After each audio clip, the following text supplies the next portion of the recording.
I woke up covered in blood, but it wasn't my husband beside me. The remnants of the night before swirled around me, disjointed memories, a throbbing headache, and an overwhelming sense of dread. What had happened? Where was Ethan? And why was I lying here in this hotel room, with blood I couldn't explain, and a man I barely knew in the bed next to me?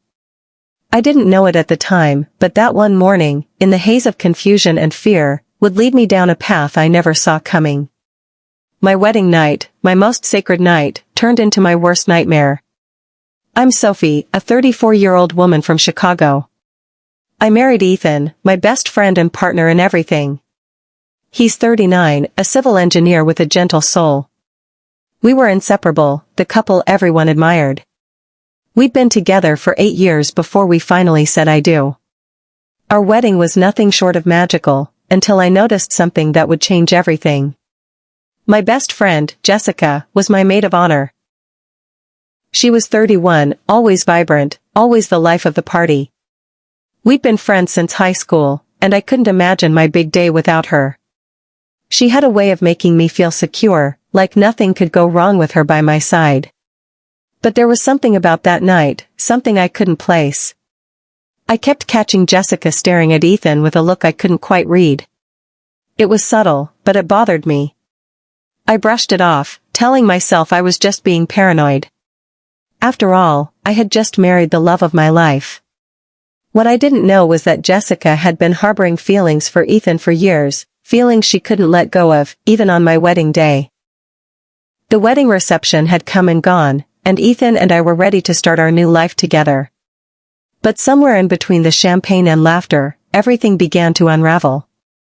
I remember feeling dizzy, lightheaded, and then, nothing. I thought I was just tired, overwhelmed by the day. But that wasn't it. I had been drugged. Someone had slipped something in my drink. The last thing I remember was Ethan's concerned face as I told him I didn't feel well. And then, it all went black.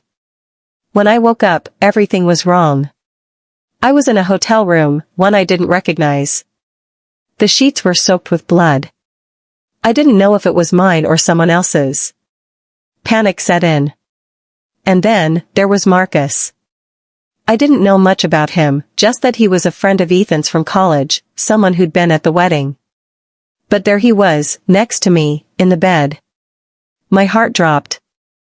I was so confused. Was I assaulted? Why was I here?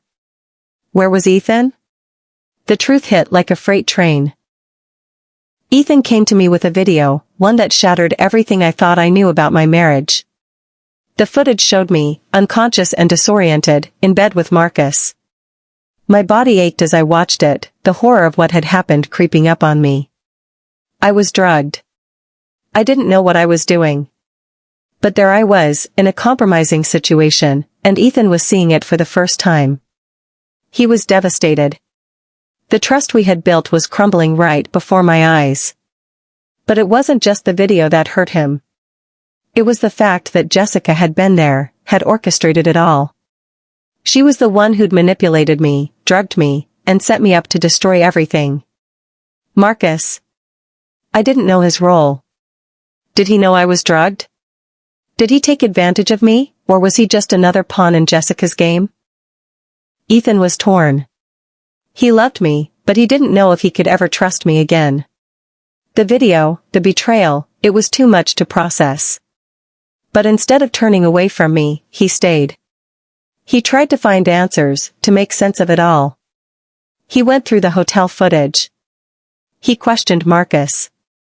He spoke to Jessica. And through it all, I could see the pain in his eyes, the anger, the confusion. But I couldn't help feeling like the man I married was slipping away from me. Was it my fault? Was it all Jessica's fault? I kept asking myself the same questions. How could this happen? And how could I make it right? The hardest part wasn't the investigation, or even the betrayal, it was seeing Ethan suffer. The man who'd always been strong, who'd always believed in us, now doubting everything we had built together. His internal struggle was palpable, and I didn't know how to help him heal. When I finally confronted Jessica, I wanted answers. She wasn't sorry. She was cold, almost smug, as she admitted to everything. She had done it because she couldn't stand seeing me with Ethan. She had been in love with him for years, and when she saw him getting married, she snapped. Her jealousy and obsession had driven her to destroy everything. And Marcus? He had been her pawn. Whether he knew the full extent of what she was planning or not, I couldn't say, but he had been there, complicit in his silence. Jessica's actions had ruined more than just my marriage. She had torn apart our friendship, and now, she had to face the consequences. But what about Marcus? He wasn't innocent. He had participated in the events of that night. Did he know I was drugged? Was he just a puppet, or was he complicit in the scheme? In the aftermath, I didn't know if he would face legal consequences. But I knew one thing, he wasn't leaving this unscathed. The aftermath of betrayal is never easy. It's a long road, full of scars, doubts, and hard conversations. Ethan and I tried to move forward, but it wasn't easy. The healing didn't come overnight. There was one night, a week after the confrontation, where everything came to a head. Ethan and I had a blowout argument. We yelled, we cried, we blamed each other. But in that moment, something shifted. We weren't just fighting, we were grieving together. Grieving the loss of trust, the loss of innocence, and the loss of what we thought we had. That night was hard, but it was also the turning point. We began therapy, and slowly, we started to heal. But Jessica's betrayal had left a mark, one that couldn't be erased. I didn't know what the future held for Ethan and me, but I knew we would fight for it. Jessica's fate was sealed, she faced public backlash, lost friends, and eventually dealt with the legal consequences of her actions. As for Marcus, his role remained murky, but I couldn't trust him. The truth of that night would haunt all of us for a long time. Betrayal doesn't define you, but how you choose to move forward does. I could have let the hurt consume me. I could have walked away. But instead, I chose to fight. To heal. To rebuild what was broken, one step at a time. And I'm not alone. If you've ever been betrayed, if you've ever faced a moment where everything felt lost, I want you to know, it's okay to grieve. It's okay to be angry. But don't let it define you. Fight for yourself, for your future, and for the ones who truly matter.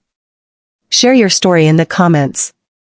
Let's talk about healing, about rebuilding trust, and about the strength we find when we decide to rise from the ashes.